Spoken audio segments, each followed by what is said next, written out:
Hello students, I am Abdesh Kumar Jha. We are going to discuss the question answer of chapter first. The chapter is the French Revolution. This is the first chapter of history of class 9. In the previous video, we have discussed first, second and third question answer. Now we are going to discuss the rest question answer. Question number 4. Draw up a list of democratic rights we enjoy today whose origin could be traced to the French Revolution.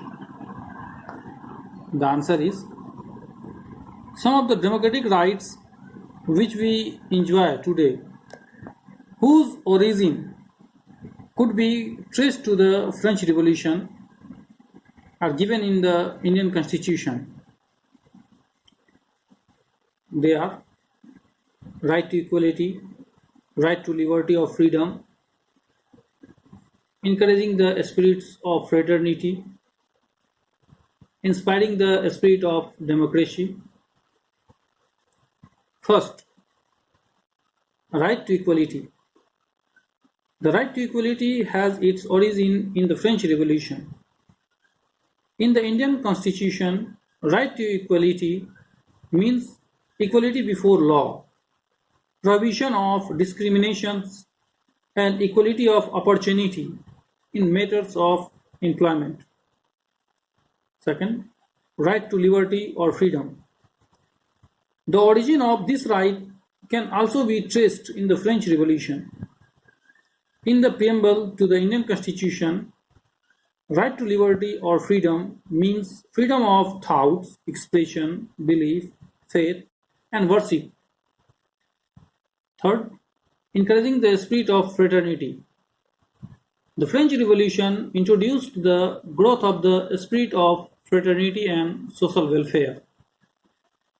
In the Indian Constitution, the concept of fraternity abolishes untouchability and local or provincial anti-social feelings. Fourth, inspiring the spirit of democracy.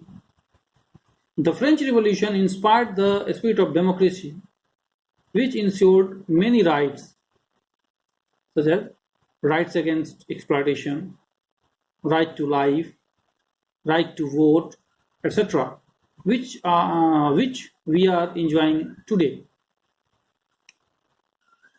The question number 5 is, would you agree with the views that the message of universal right was beset with contradictions? Explain.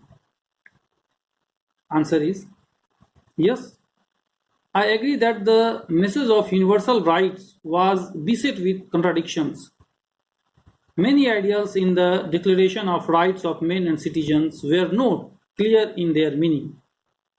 Examples: the law has the right to forbid only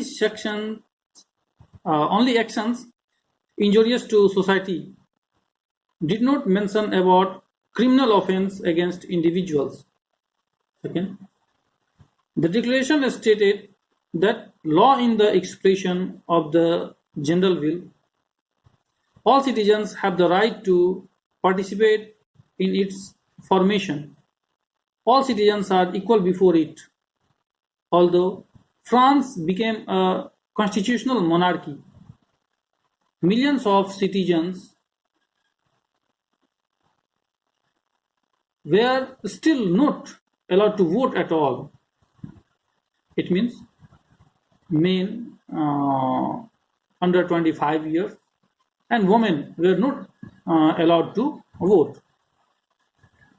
This was in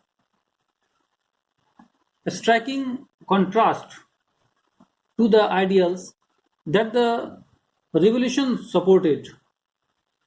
When the Jacobins assumed power, they had very harsh policies, and so the wealthier middle classes became powerful. The political instability of such regimes ultimately made Napoleon the monarch of France. The question number 6 is, how do you explain the rise of Napoleon? Answer is, French Revolution removed the barrier of the privileges of birth and paved the ways for the privilege of talent. Glorious victories of Napoleon in wars made the France realize that only a soldier's sword could restore discipline and respect for authority and a stable government. In the political, economic, and social field, Napoleon carried out certain reforms which were associated with the basic spirit of the revolution. In the economic field, he continued the old policy of the revolution by reorganizing the taxation system. He uprooted the aristocrats also. In 1804, Napoleon Bonaparte crowned himself Emperor of France.